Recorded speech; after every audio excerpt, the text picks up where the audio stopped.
खोपोलीतील शिवसेना शिंदे गटाचे पदाधिकारी मंगेश काळोखे यांच्याबाबत घडलेल्या अप्रिय घटनेनंतर खोपोलीसह संपूर्ण रायगड जिल्ह्यातील शिवसैनिकांमध्ये तणावाचं वातावरण निर्माण झालंय। दरम्यान कालची घटना घडल्यानंतर त्याच रात्री सोशल मीडियाच्या माध्यमातून आपल्याला धमकी मिळाल्याचा गंभीर आरोप कर्जतचे शिवसेना शिंदे गट नेते संकेत भासे यांनी केलाय।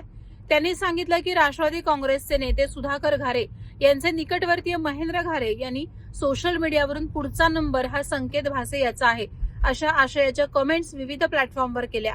या प्रकारामुळे शिवसैनिकांमध्ये भीतीचं वातावरण पसरलं असून दहशत निर्माण करण्याचा प्रयत्न होत असल्याचा आरोपही त्यांनी केलाय। खोपोलीत जे घडलं तेच पुढे कर्जतमध्ये घडवण्याचे मनसुबे आखले जात आहेत असा गंभीर आरोप करत शिवसेना शिंदे गट पदाधिकाऱ्यांनी पोलीस प्रशासनाकडे लेखी निवेदन सादर केलंय। या संपूर्ण प्रकरणाची सखोल चौकशी करावी अशी आग्रही मागणी निवेदनाद्वारे करण्यात आली आहे। कालची घटना घडल्यानंतर खोपोलीमध्ये अतिशय शिवसैनिकांमध्ये तणावाचं वातावरण त्या ठिकाणी निर्माण झालं होतं। पोलिसांनी सुद्धा आम्हाला त्या ठिकाणी आश्वासन दिलं की त्या सर्व जे काही त्याच्यामध्ये आरोपी आहेत त्यांच्यावरती कठोरात कठोर कारवाई करून आम्ही त्यांना जेलबंद करू। आणि आज सुद्धा 2-3 आरोपी त्यांच्या ताब्यात त्यांनी पकडलेले सुद्धा आहेत।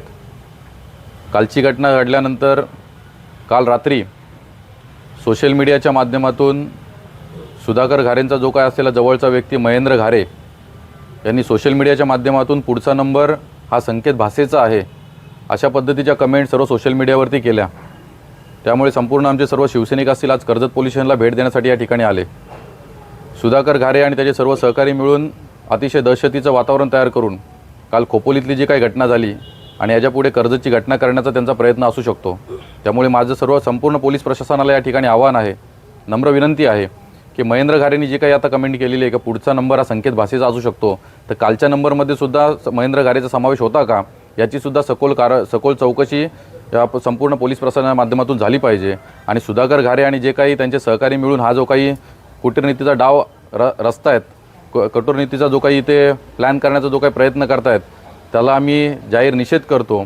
आम्ही सुद्धा शिवसैनिक आहोत, त्याच्यामुळे जे काही सुधाकर घारेने हे जे काही चुकीच्या पद्धतीने जाऊन आमच्या लोकांवरती हल्ले करून जे काही करण्याचा प्रयत्न करतायत हे त्यांनी थांबवावं हे या व्हिडिओच्या माध्यमातून मी त्यांना आवाहन करतो। काल मंगेश काळोखे संदर्भामध्ये 2 आपल्याच पत्रकारांनी व्हिडिओ तयार करून ज्या सोशल मीडियावरती यूट्यूबवरती टाकण्यात आल्या होत्या आणि महेंद्र घारेच्या स्वतः अकाउंटवरून त्यांनी त्या व्हिडिओच्या खाली कमेंटमध्ये त्यांनी ती धमकीचं हे केलेलं आहे। परवा दिवशी जी काही खोपोलीला घटना झाली ही सुद्धा अशाच पद्धतीचं स्टेटस आणि कमेंटच्या विषयावरून करून त्यांनी ती केली होती आणि त्याचीच पुनरावृत्ती ते कर्जतमध्ये करतायत अशा एकंदरीत चित्र आम्हाला या ठिकाणी दिसते। त्यामुळे जो काही महेंद्र घारे आणि त्याला पाठिंबा देणारा सगळा सुधाकर घारे हे सर्व मिळून हे सगळे एकत्रित पद्धतीने ते डाव रचतायत आणि हा जो काही चुकीच्या पद्धतीने त्याने जायचा जो पायंडा या ठिकाणी पडताय हा अतिशय चुकीचा आहे आणि पोलीस प्रशासन यांच्यावरती कठोरात कठोर कारवाई झाली पाहिजे।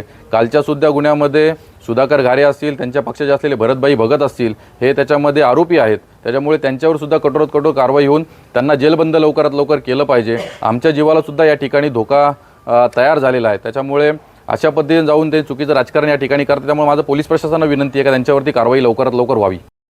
वादळवारा लाईव्हसाठी न्यूज ब्युरो खोपोली।